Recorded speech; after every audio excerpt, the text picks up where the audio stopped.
ladies and gentlemen, without further ado, Paul Stamets. Well, thank you all for coming. Thank you, Uncle E, and thank you, Ben Chetler, and thank you, David, and everybody, the GoPro Mountain Games. This is my first time in Vail, Colorado. I've been coming to Colorado since the 70s. Those of you who remember John Denver, he was also an investor in some of the sky tents. And so I first came to Aspen, Colorado to attend the Aspen Academy of the Martial Arts for several years. We were in snowmass underneath those tents working out for 8 hours a day, and Aikido, Falun Do, and other forms of martial arts with the Danny Inosanto. These are big names in the martial arts community, Kelly Wing Chun, and other just fantastic martial artists. So it was immersive training. And we were illegally camping in snowmass up in around the ski slopes, just like this. So law enforcement kind of let us alone. That was nice. So, thank you. And I'm a co-founder of the Telluride Mushroom Conference that started, I think, 1982. It's still going on today. So I am one person in a long lineage of knowledge keepers. Let me be clear about that.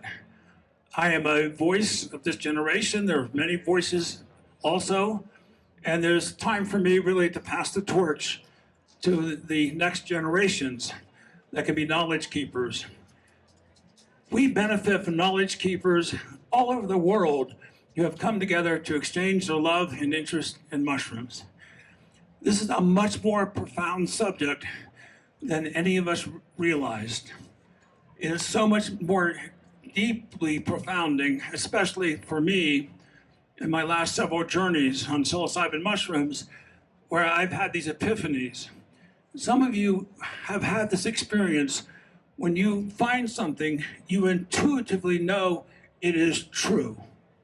You have tapped into a deeper truth that is scientifically valid, spiritually affirming, but it gives you a sense of the wonder of the enormity of the universe and the unanimity of consciousness that we all share. Breaking news, we're all gonna die.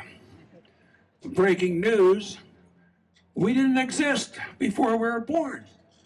Our atoms existed, but we have ascended in this molecular form temporarily to create this human culture.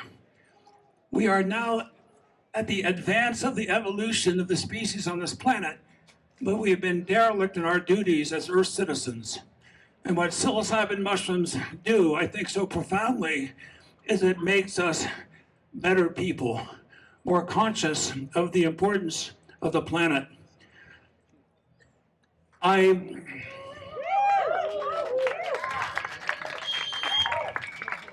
We face many challenges today, but I think ultimately we have a crisis in creativity. I think psilocybin creates geniuses. I think psilocybin, we know, is neurogenerative. We know that psilocybin increases neuroplasticity, something I'll be talking about. But we also know that psilocybin makes nicer people, right? That's a fundamental truth. People who do psilocybin just come out of the experience as a nicer person. And because they're nicer, because they're happier, because they're creative, it upregulates your immune system. When you are depressed, you're immunologically depressed. It's an inflammatory state. It's a slippery slope into disease. And the converse is true. As you become a better human, a nicer person, more collaborative, it's not only your immunity, it's the community immunity that is upregulated. There's more sharing. There's more empathy. It dawned on me that the lesson of evolution is not the survival of the fittest. It's the extension of generosity beyond your own means and needs. And when you share surplus with other individuals, you create a friend, a bridge, a debt of gratitude that they want to reciprocate, and they'll never forget that act of kindness. I'm a strong believer in random acts of kindness. where you do not expect something in return. You do it because that's who you are, and that's who you want other people to become. We need to invest in our own humanity and make us the best that we can be. So, my partner, Pam Crisco, she's a medical doctor in Canada. She's licensed by the Canadian government for high doses of psychedelics, including psilocybin, for end-of-life patients who are facing existential stress and trauma. And she does this in groups with indigenous wisdom keepers, with other physicians, actually body workers, other social workers. It's an integrative program. I really encourage you to check out Roots to Thrive. Everybody is volunteers, it's a nonprofit, but they are leading the way.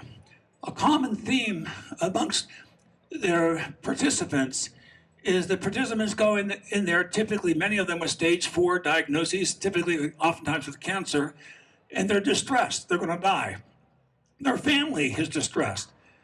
And after this experience, they come out the other side and they become the therapists to their families, saying, it's okay. I've reconciled with the fact of my own mortality. You need to understand that. And the community, the family, and the community heals as a result. These are paradigm shifting medicines that should not be underestimated. I have a DEA license, an analytical license in the United States. Pam has a psilocybin psychedelic license in Canada. We're gonna make a good couple, don't you think? So I wanna take you on a journey. I know there's a number of scientists here, and there's a lot of students of scientists. So I am gonna get into a little technical depth here, but just follow this train of thought.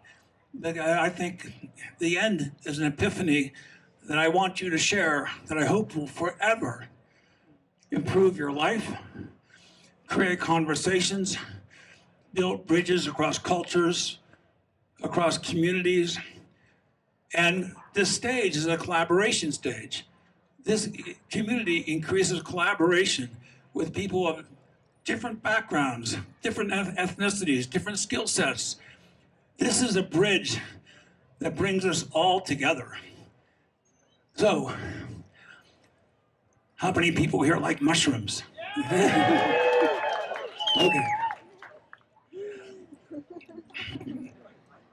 So, a friend of mine, who's a mycologist at Utah State University, we're having a conversation, and I asked him, when do you think psilocybin first came from the fungal genome?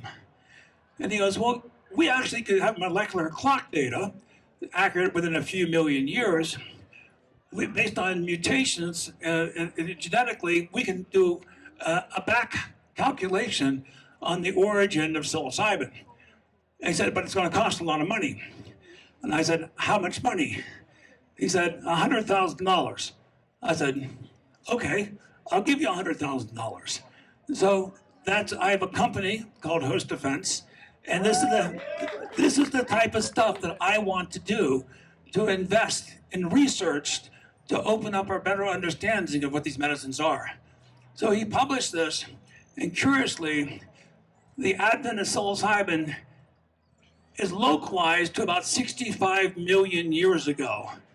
What an interesting date, 65 million years ago. That's the time of the asteroid impact. We know now we have more than 220 species of psilocybin mushrooms spread all over the world, not yet found in Antarctica, but found in all the other continents thus far. To give you a perspective, this is my first book. I wrote it when I was 21 years of age. It was published when I was 23. Psilocybe mushrooms and their allies. That's what I looked like when I was 23. And I'm super honored to announce I have a new book that just published this past year. I'll do a book signing, Psilocybin Mushrooms in Their Natural Habitat. I really like this book. This book is something that I was highly motivated by, and I went to great lengths to explain how psilocybin mushrooms are so important for our cultural respect and collaboration. So this has been widely published. This is by a friend of mine who founded the Beckley Institute, Amanda Fielding, Rocky Fielding, and his brother. And they wanted to chart the increase in neural pathways under the influence of psilocybin. And this is a graphic representation of the vast awakening of your neural networks and synaptogenesis of sharing information across neural networks in your quote-unquote normal state versus a state enhanced with psilocybin.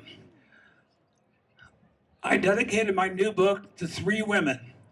These are 3 women who are pioneers to me in the field of mycology who influenced me the most. Tina Wasson, who are R. Gordon Wasson's wife. She was a Russian physician. She turned Wasson on to mushrooms. The Russian society has a deep love of mushrooms, a lot of folklore. She knew Latin binomials. She is the one that gets credit for really starting R. Gordon Wasson on his path, who went on to publish many books, and many people of you know of him. And Maria Sabina is a Mazatec Sabia, never called herself a shaman. She was a knowledge keeper. And then Catherine Skates, who was a mentor to me from Post Falls, Idaho. These 3 women who are pivotal in my life, and my life has benefited from the wisdom that I have received from women who have raised me. It has not been the men, it's the women that have raised me. And women have not been given their fair credit for how pivotal they have been in guiding this forward. So I want to acknowledge them for that. Okay, so I'm going to get into a little bit of psilocybe mushrooms, their diversity. So psilocybe mushrooms have purple, brown to black spore prints. And many mushrooms have white spore prints or yellow spore prints or even green spore prints. The spores come from the bottom of the mushroom underneath the gills, go on a piece of paper. Here's some representations of 3 species. Looking back culturally, back in time, we got to get into prehistory. Now, this is a very interesting definition. Prehistory literally means before the written word. So that only goes back a few thousand years. But we know that from the pictographs and petroglyphs, we have echoes in archaeological sites of the use of psilocybin mushrooms. So here's some of the examples, and these are all in my book. Many of you heard about southern Algeria, in Africa. The Sahara Desert has encroached on this area called the Sicilian Anjar, which was translated as the plateau of running rivers. And now it's a super dry environment. A labyrinthine cave complex had these amazing pictographs of what's called the Bee-Man. The scientists never dared to guess what the intention of the artist until mycologists looked at this. And from Africa to Europe to Mexico, keeping psilocybin mushrooms in honey was a way of preserving them because they would rot so fast. Now think of this. Mushrooms come up and disappear in 4 days, 5 days, maybe a week. And they're gone for years. What were they? Some of them can feed you, some can kill you, some can send you on a magical journey. But to have such a powerful substance that's so ephemeral is very different than peyote or ayahuasca, or other sources of psychedelics. Being so ephemeral and so temporary, very small subsets of knowledge keepers had the knowledge to properly identify psilocybin mushrooms from the many other species that were not, some of which are deadly poisonous. So we went to Egypt.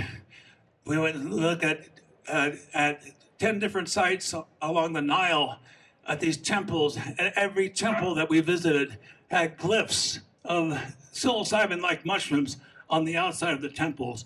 I'm not going to, for the sake of time, I can't get into all the details, but they're described in my book. And it looks like Psilocybe cubensis. This is the goddess Hathor, the goddess of cosmetics, the goddess of the cow, and she has a vase. And those of you who grow psilocybe mushrooms, many people here know this. They come out of the portals, little holes, just like oyster mushrooms. And so an Egyptian mycologist proposed first that these were psilocybe mushrooms that the Egyptians were cultivating.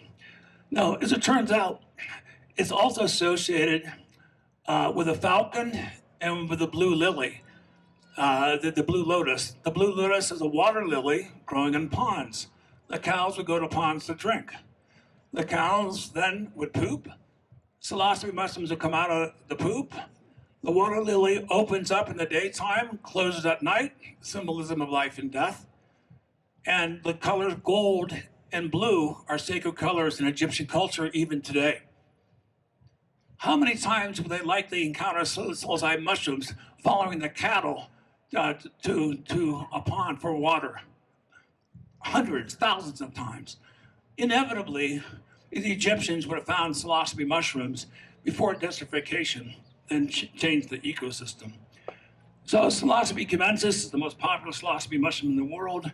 Here's an example of the blue lotus. Here's an example of a falcon, which is the spirit animal in Egyptology.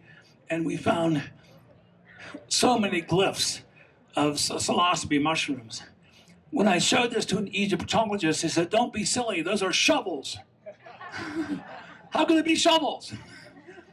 So hiding in plain sight. Then we go to northern India 1,000 years ago. This is in the Kama Sutra temples. And these are phenotypically accurate representations of psilocybe mushrooms. Psilocybe cubensis, which still grows around that temple today. Fortunately, psilocybe mushrooms, especially psilocybe cubensis, is scalable. It's easy to grow. You can grow psilocybin mushrooms cheaper than you can grow portobello mushrooms. There's no economic barrier preventing people from low income from accessing these sacraments. There's no gatekeeper preventing you from getting access. This allows for the universality of use. So for you cultivators out there, that's one flush and about 1/3 of the substrate of birdseed, millet, and rice became dried mushrooms. One flush, one pick, 30% conversion of grain into psilocybin mushrooms. So when I went to the Roslin Temple in Scotland, there's more than 150 reliefs of Green Man. There's only 15 of Christ. Think of that. What were they trying to convey? And again, phenotypically accurate representation of psilocybe mushrooms coming out of the mouth of Green Man, Green Woman here. And the psilocybe semilanceae liberty cap still grows around. The Mazatecs and the Aztecs were using psilocybe mushrooms for thousands of years in prehistory. History was recorded by a priest, Saragun, who came over the conquistadors, and he literally wrote down the reports from the indigenous people and had paintings of them using these mushrooms. That began the historical record. So in the other regions of the world I've mentioned, that some of those were prehistory. Why this is important is because all cultures collaborate. Indigenous wisdom is never static, it's constantly evolving. And so I recently went with Pam down to Oaxaca to Maria Sabina's village, and they honored us with a full Mazatec ceremony. And we had a deep journey with the Mazatec knowledge keepers who were taught directly by Maria Sabina. But in that journey, there is an altar to Christ. And the word Christos was used over and over. This is an example of what's called syncretism. And I think it's a way of a culture surviving and preserving its traditions with an invading culture with its superior war technology, its dominating religion. Even today, any of you who've been to Mexico, you know how important the Catholic Church is in that culture.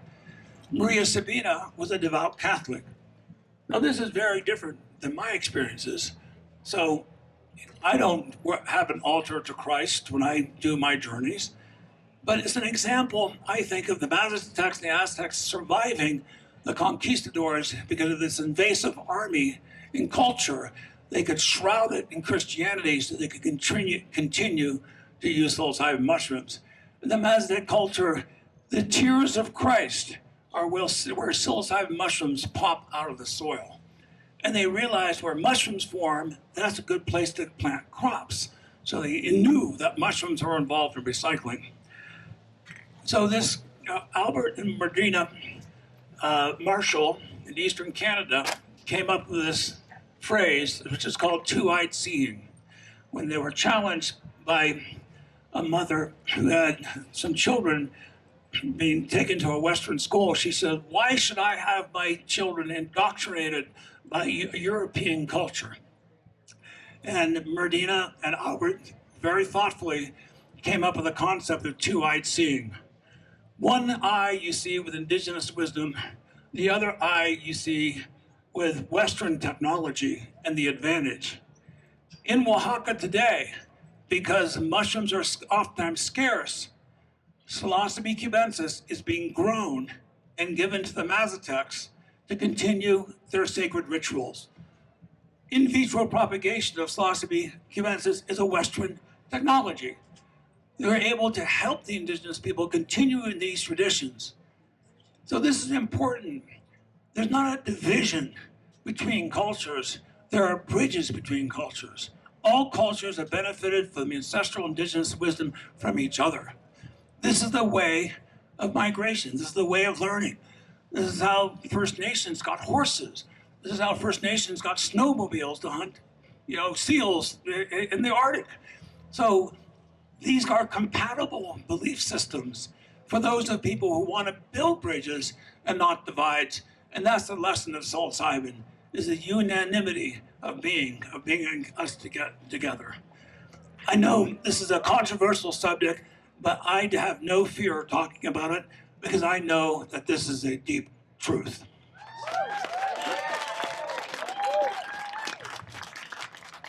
So here's psilocybe cyanescens. It was first was reported in the Kew Gardens in London, and you can't quite see this image, but the psilocybe cyanescens probably came from the Pacific Northwest and rhododendrons. And when the Kew Gardens imported rhododendrons from the Pacific Northwest, wood chips came, and now psilocybe cyanescens has colonized all over Europe. Transplantation of mycelium happens when you move plants. Now, psilocybe cyanescens is a beautiful species. It's called wavy caps, very potent, about twice the potency typically of psilocybe cubensis. And here is a wild patch of them, a little bit encouraged by some humans.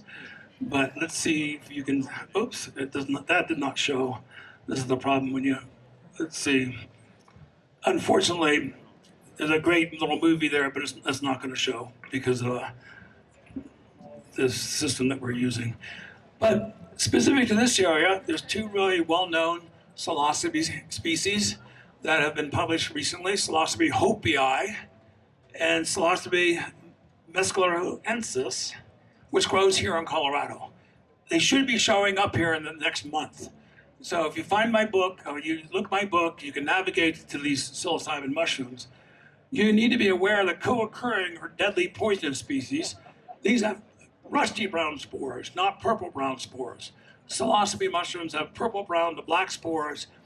Deadly gallerinas have rusty brown spores. So there's a general rule that I can teach anyone for identifying psilocybin mushrooms. If a guild mushroom, not a bolete, not a polypore, a guild mushroom has purple brown spores and bruises bluish, it's almost for certain a psilocybin mushroom, with very few exceptions. But it's not going to be a poisonous species. So those two things need to be true. Well, three things: a guild mushroom, purple brown spores, bruises bluish. You've got a psilocybin mushroom, right? You don't have to be a taxonomist to figure that out. If you're colorblind, that's a problem. Right? So again, some examples, and I'll just move forward on this. Liberty caps for the sake of time here. And so I want to just reflect on some of these studies that have been conducted, and this is really extraordinary. How many studies there have been. So it turns out that those who have used psilocybin have a strong disassociation with opioid use disorder.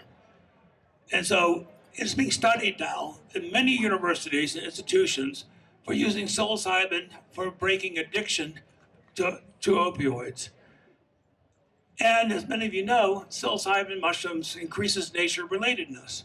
You look around nature, you're in love with nature. Nature's speaking to you. You want to protect her. You want to protect biodiversity. It is so key. And the naturalistic use of psilocybin also has been associated with a reduction in depression and anxiety. It's also highly associated with a reduction in crime, violent crime, burglary, larceny. It's also a reduction in partner-to-partner violence. Now, these are observational studies that I'm showing you right now. These are retroactive data analyses looking at prison populations and other groups. But as it turns out, that psilocybin mushrooms are the most widely used psychedelic drug in the United States. 8% of Americans, as of 2 years ago, had admitted to using psilocybin mushrooms. That's crazy. That's 12 million Americans. So when you are taking psilocybin mushrooms, you are not only journeying with ancestors going back thousands of years who've shared this experience all over the world, you are contemporaneously going into hyperspace with a community of your peers that are living today. We are entering into a unified field of consciousness that we're sharing. This is a revolution that's happening all over the planet right now. It's really extraordinarily exciting.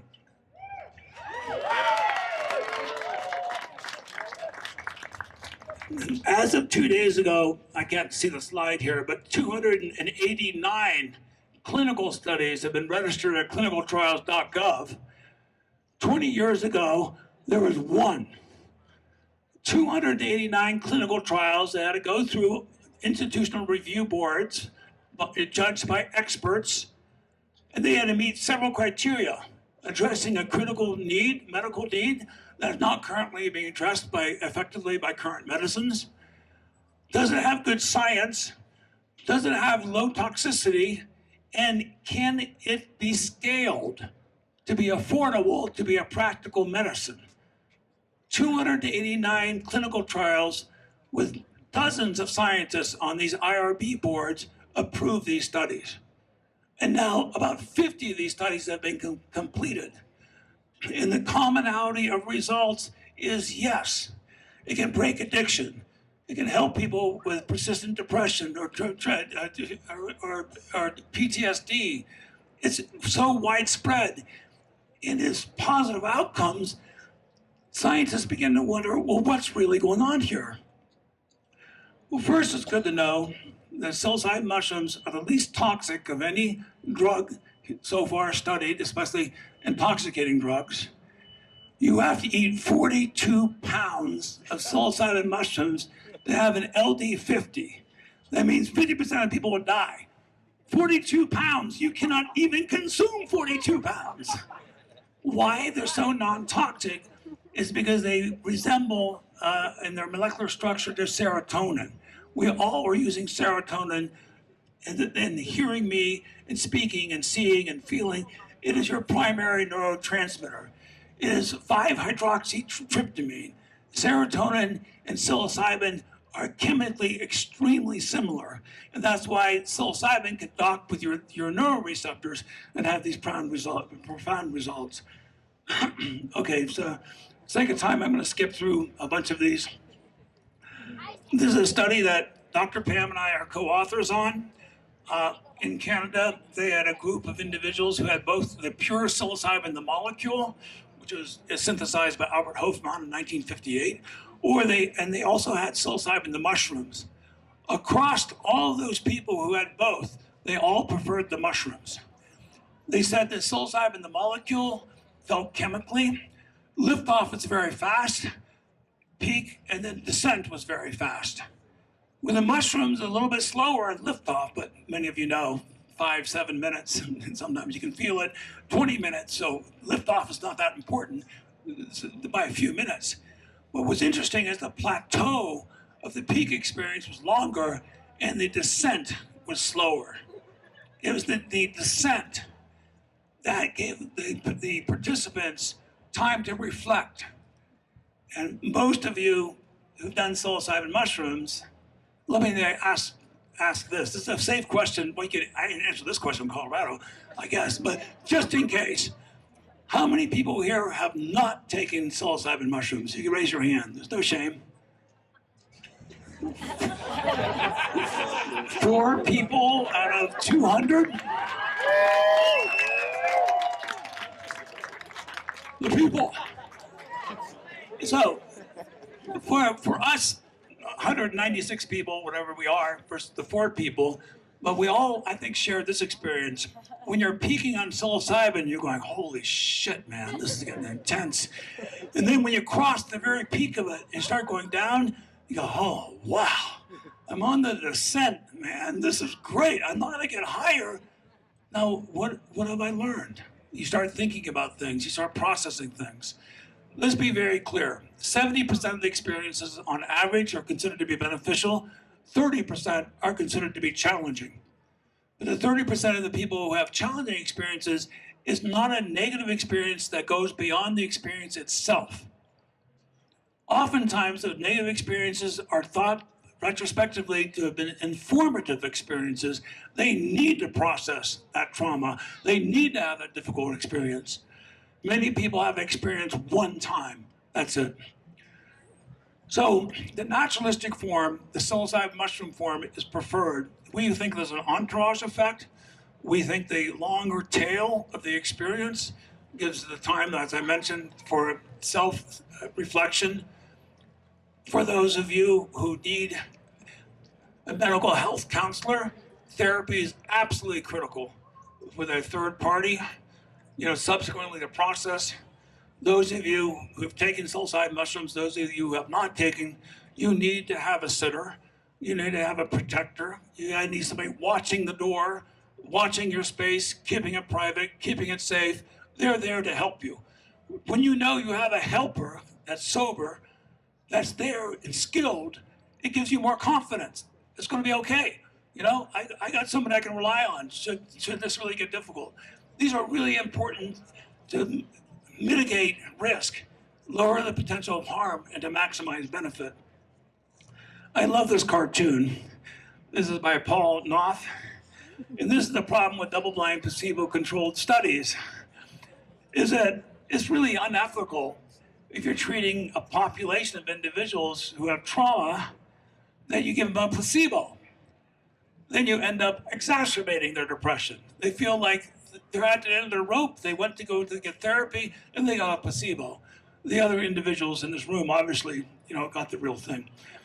So I want to just streamline through this very quickly because psilocybin clearly has been proven to help people resolve depression, especially persistent depression, major depressive disorder, chronic depression, etc. Extraordinary studies, 2 of which, one recently at Yale. These are heavy cigarette smokers, smoking 1 or 2 packs, 3 packs a day, compared to a nicotine patch. 1 heroic dose of psilocybin, 1 year later, 40% of those individuals were not smoking cigarettes.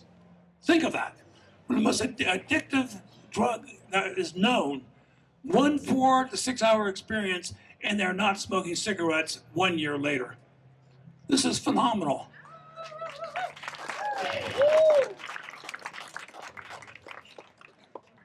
And so there's a study here if you want to look it up. So I don't want to get into neuroreceptors. They're called TrkBs. Basically, SSRIs work because they bind with a neuroreceptor called TrkBs. Psilocybin binds to the same neuroreceptor 1,000 times more than SSRIs.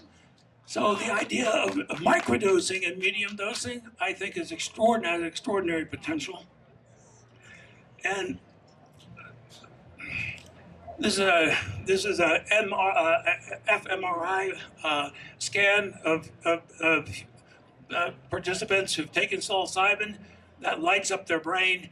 They can actually see dendritic spikes on the tips of the nerves proliferating in real time. So we all suffer from neurodegeneration that's age-related. That's a fact of aging. You can say aging is a disease.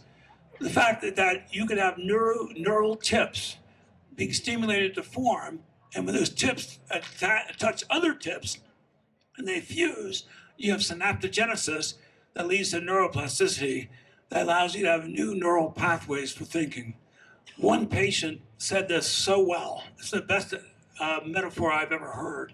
Person addicted to opiates, every morning they woke up realizing that they're going to have to shoot heroin again. They were addicted. I have a family member who is one of these individuals. I did not know how much pain he was going through and how much shame he felt in society that just made him want to self-medicate more to mollify his pain. He was really experiencing pain because his natural his natural receptors for mollifying pain had been shut off and supplanted by the heroin. This one patient woke up after a high journey on psilocybin. He said every morning it was like on the top of a mountain on a ski slope. Every morning I went down that slope and I was stuck in the rut that I had gone every day before. Here I go again. But after psilocybin, he got to the top of the slope and someone had groomed the slopes. And he felt, I'm no longer stuck in that rut. I can go anywhere, and stopped his addiction over 20 years in one day. This is what's happening. It is rebuilding neural pathways. Psilocybin can literally not only change your mind, but make you into a new, better person of yourself. So I'm going to sort of skip through these really quickly. Lion's mane mushrooms increases myelin on the nerves, on the axons of nerves. I came up with something called the Stamets stack because psilocin is a neuroconstrictor. Niacin, the flushing form, is a vasodilator. So I thought, since neuropathies oftentimes present themselves as a deadening of the fingertips and the toes due to vaso and nerve constriction, if we can dilate those vessels, we can deliver more of the psilocybin or psilocin to those endpoints of the peripheral vascular and nervous system. So I came up with this formula called the stack. And I named it after myself because I was so tired of so many people ripping me off, then claiming my ideas to be their heirs and not giving me credit. People can rip you off, you can take anyone's idea. Just give credit for where the idea came from, right? Just to be, that's honorable in academia and just in general. So I came up with a Stamets stack. We can photograph this. This is niacin, psilocybin, and lion's mane mycelium. And we did a large observational survey through an app called microdose.me. And we had great results against depression and anxiety, a lot of these other symptoms I've described. But there was one test that was a psychomotor test. How many times you can tap your two fingers in 10 seconds. When you're 20 in your 20s, you can do this really fast. When you're in your 80s, you can do it really slowly, comparatively.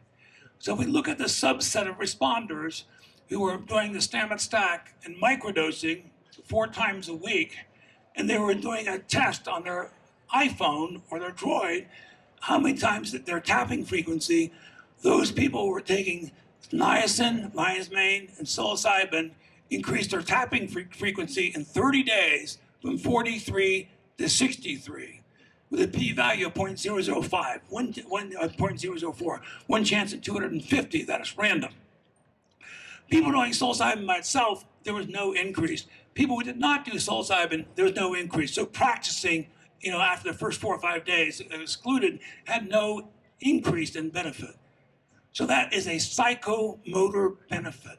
That means new neurons are connecting, new neural pathways are being developed using microdosing.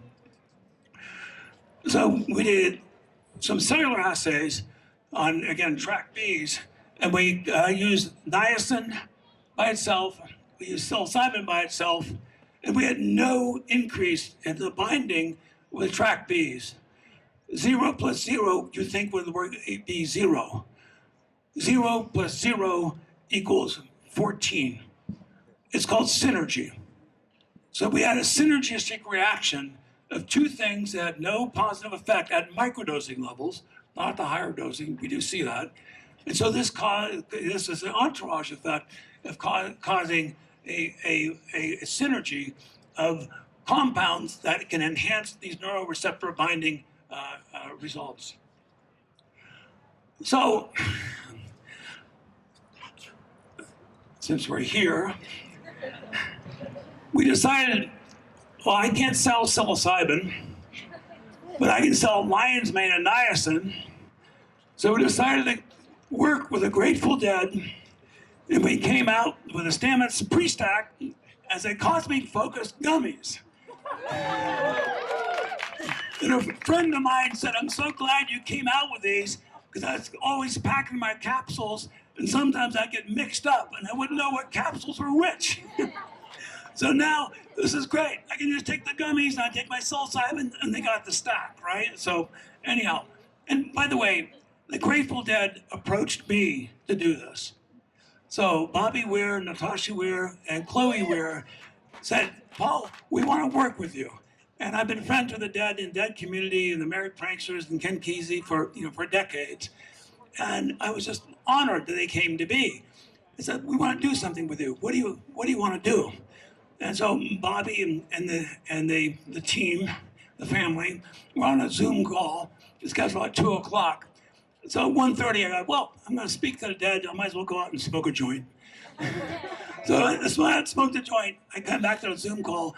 I said, Bobby, Chloe, Natasha, I have a great idea. Let's come out with Grateful Dead gummies, because those of you who are Deadheads know about the marching bears or the dancing bears. So inside culture knowledge here. So yeah, we came out with gummy bears for the Grateful Dead, which we have here. So it's basically a Stamets pre-stack without psilocybin. You have to get your own. So as it turns out, my friend Chris Benchschotter, right? Got that name pronounced right. So we started collaborating, as he's collabing right now. And so Chris and his friend Tyler put this together. And I want to show you, it's a 1-minute video. I doubt we're going to have, oh, this is the problem. We're not doing a pre-check. Audio? Is it working? The video is, but the audio is not. Oh, good. All right. So, sorry, I'm using an iPad up here, and I have no control over it. So, they put this together for extreme sports people. I just had a conversation with a guy who's been here in Vail for many decades, 1970s. And medium dosing on psilocybin in skiing and extreme sports is a very common thing. So. Woo!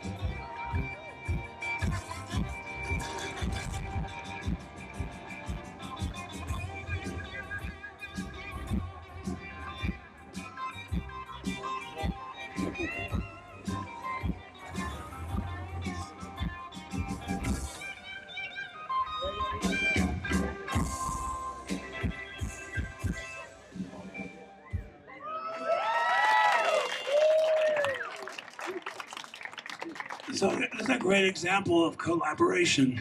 The Grateful Dead community, the Grateful Dead's main theme is be kind. Be kind to each other. That's the main theme. The fact now it's 4 generations and has a resurgence in popularity is because of the respect of diversity and the building of community. And Dr. Pam, just before this talk, she came up with a phrase, and I went, that's an incredibly good phrase. And she came up with a phrase, and I give her credit. Innovation comes at the edge of weirdness. Isn't that so true? You have to push the envelope of what is normal to get weird. It is our weirdness of our community that builds innovation and creativity that can pierce the envelope that was so desperately needed. So I'm sorry for the glitches here on presentation, but I want to end you with something that I think is truly mind-boggling for me. I'll leave it for you to decide whether it's mind-boggling for you. Again, these are animations, so I hope they work on the screen. So let's go back to the formation of the universe, the Big Bang, 13.8 billion years ago. The universe formed, and let's advance to the formation of the Earth 4.5 billion years ago. A hot molten mass coalesced out of it and formed the solar system. And then many of you may not know that the moon occurred from a strike from a planetoid. A smaller planetoid smashed into the Earth and jettisoned a huge amount of debris. About 100 million years after 4.5 billion years, the Earth formed. The moon formed in an orbit. But something truly astonishing in astronomy has just occurred in the past year. There is an asteroid called Bennu. 2016, we launched a probe to this asteroid outside of Saturn, is where it originally formed. It's now inside the inner belt. And then in 2026, in November, the probe returned with a sample, a few grams from Bennu, this asteroid. Now, this asteroid formed 4.6 billion years ago. Before the Earth formed, it formed from another celestial body that got blown up. Not only Bennu has water in it, but when they analyzed Bennu in November of 2026, they found something truly astonishing. They found tryptophans. Tryptophan is decarboxylated into tryptamines. And all that means is carbon dioxide is released. Think of the implications of this. We live in a universe that is full of tryptamines. Tryptamines are the basis of serotonin. Tryptamines are the basis of psilocybin. Tryptamines are the basis of ayahuasca, DMT, toad venom, acacia. We live in a tryptamine universe. The likelihood that we will have tryptamine-based consciousness throughout the universe, to me, is a foregone conclusion. We live in a unanimity of consciousness. We are embodied as this form. Mushrooms are an embodiment of these tryptamines as well. The continuity of tryptamines in the universe, I believe we will find psilocybin, DMT, other tryptamines throughout the cosmos.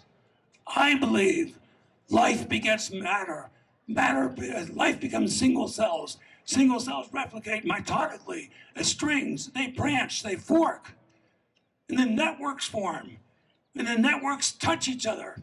Neuroplasticity of networks. And then guilds are formed with cooperating organisms. Come help me, I'll help you. We build communities, vast networks of cooperating organisms. In each of those organisms, we have receptors that are cross-talking to each other, and between the species, we're cross-talking. And the evolution surges forward due to cooperation. The way of the universe, I believe, is the way of love, the way of cooperation. You have a unanimity of consciousness, unanimity of being.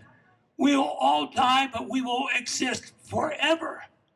Think of the implications.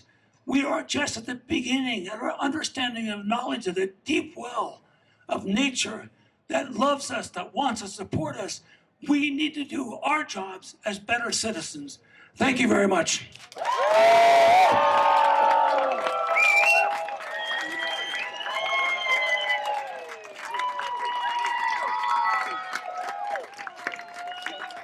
Do it too.